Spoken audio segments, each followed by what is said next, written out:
Good morning third class. बेटा हम लोगों ने मैथ्स में डिवीजन करना सीखा था, तो उस डिवीजन में मैंने आप लोगों को 2 एक्सरसाइजेस कंप्लीट करवा दी, 7.1 एंड 7.2।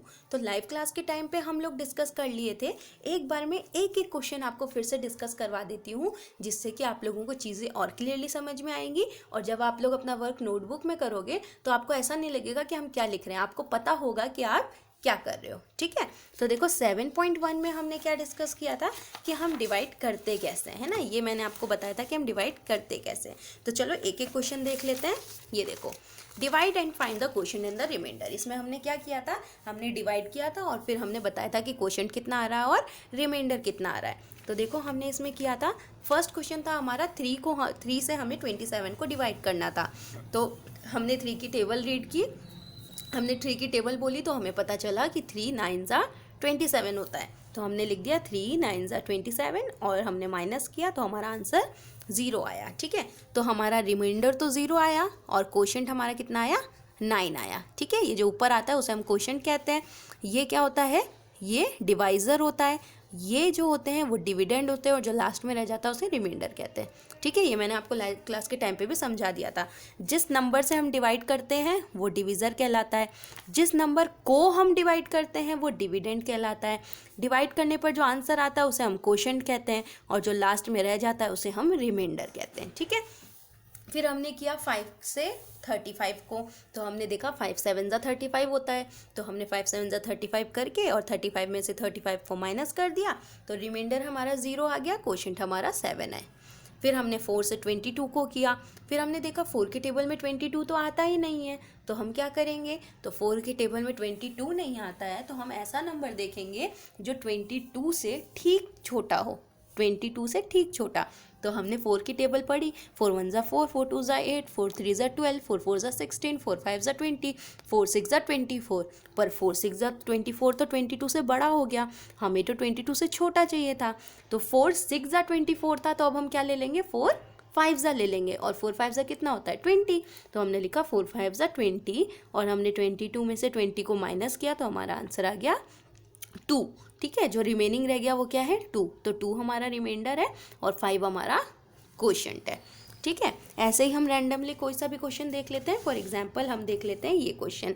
ठीक है, 8 से आपको 75 को डिवाइड करना था, तो आपने क्या किया, 8 9 72 किया। ठीक है, 8 9 72 किया, क्योंकि अगर आप 8 10 लेते तो वो तो 80 हो जाता है ना, वो तो 75 से ज़्यादा हो जाता। हमें या तो 75 चाहिए या 75 से कम कोई नंबर चाहिए, इसलिए हमने 8 9 72 लिया।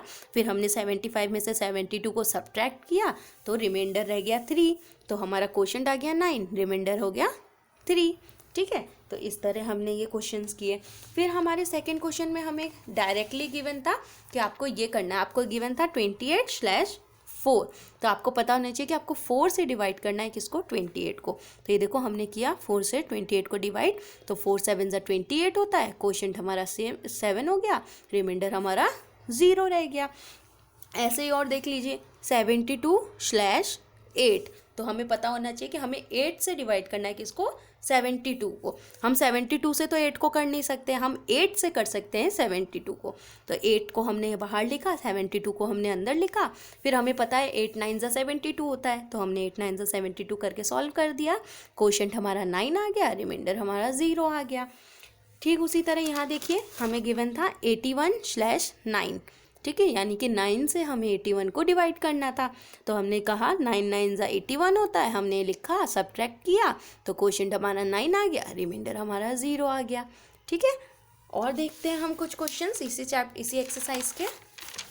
ये देखो, फिर हमें कहा गया right the multiplication fact for, हमें मल्टीप्लिकेशन फैक्ट लिखना था। और मैंने आपको बताया था बहुत इजी तरीका है, आपको ऐसा गिवन होगा और आपको जब मल्टीप्लिकेशन फैक्ट पूछा जाए तो ये जो पीछे वाले दोनों नंबर है इसको मल्टीप्लाई कर दो, 4 को 9 से मल्टीप्लाई कर दो, तो जब आप इन दोनों को मल्टीप्लाई करोगे तो आंसर ये आएगा, 4 9 36।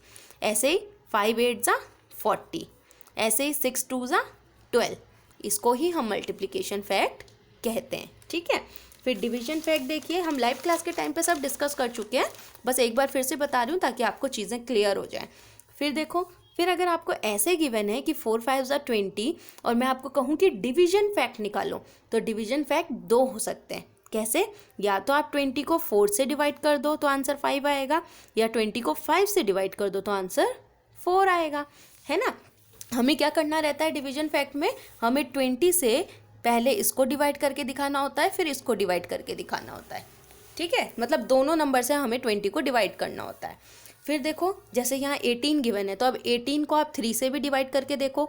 18 को 3 से डिवाइड करोगे तो 6 आएगा, और 18 को 6 से डिवाइड करोगे तो 3 आएगा। तो यही डिवीजन फैक्ट होता है, ठीक है। ऐसे ही देखो 8 8 जा 64 गिवन है यहाँ पर कि 8 8 जा 64 होता है।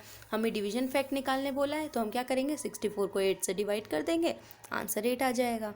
यहाँ देखो 9 5 जा 45 गिवन है, तो सब आप क्या करोगे 45 को 5 से डिवाइड करके बताओगे तो 9 आएगा, 45 को 9 से डिवाइड करके बताओगे तो 5 आएगा। तो इसे ही हम डिवीजन फैक्ट्स कहते हैं, ठीक है, जो मैं आपको समझा चुकी हूँ। तो ये तो हुआ हमारा 7.1। अब बात आती है एक्सरसाइज 7.2 की। ये भी हम डिस्कस किए थे लाइव क्लास के टाइम पे, एक बार फिर से देख लीजिए।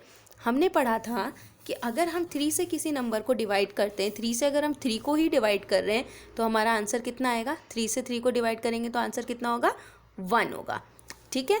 और अगर हम 8 से 8 को डिवाइड करेंगे तो हमारा आंसर कितना होगा 1 होगा ऑब्वियसली, क्योंकि 8 1 जा 8, 3 1 जा 3।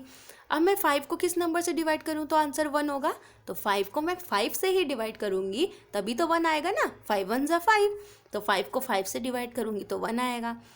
अब यहाँ लिखा है कि है ना 4 को 0 से डिवाइड करेंगे तो कितना आएगा, तो हमने पढ़ा था कि 0 से किसी भी नंबर को डिवाइड करोगे तो आंसर 0 ही आएगा, तो ये 0 लिख दिया। अब यहाँ लिखा है 7 को मैं किस नंबर से डिवाइड करूँ कि मेरा आंसर वापस 7 आ जाए, तो 7 को किस नंबर से डिवाइड करेंगे तो आंसर 7 आ जाएगा। देखो अगर हम 7 को 7 से करेंगे तब तो 1 आएगा, लेकिन हमें आंसर 7 ही वापस लाना है, तो हम क्या करेंगे 1 से डिवाइड करेंगे, 1 7 जा 7, ठीक है। यहाँ देखो 1 6 जा 6, 1 24 जा 24।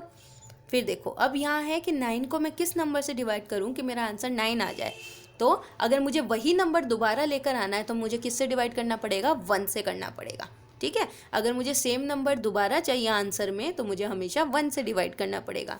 अब देखो मुझे यहाँ पर 32 वापस चाहिए था तो मैंने यहाँ 1 से डिवाइड किया। अब यहाँ कहा गया है कि मैं 5 को किस नंबर से डिवाइड करूँ कि मेरा आंसर 0 आए, तो हमें पता है 0 कब आता है, जब हम 5 को 0 से करेंगे तब हमारा आंसर 0 आएगा। तो ये हो गया। तो देखो एक्सरसाइज 7.1 और 7.2 हमने समझ लिया है, इसकी PDF भी मैं आपको सेंड कर रही हूँ, तो ये पूरा वर्क आप अपने नोटबुक में कंप्लीट कर लेना, ठीक है। और इनकी प्रैक्टिस ज़रूर करना, फिर नेक्स्ट क्लास में हम लोग 7.3 से पढ़ेंगे, ठीक है बेटा। मिलेंगे अपने नेक्स्ट क्लास में, बाय, टेक केयर।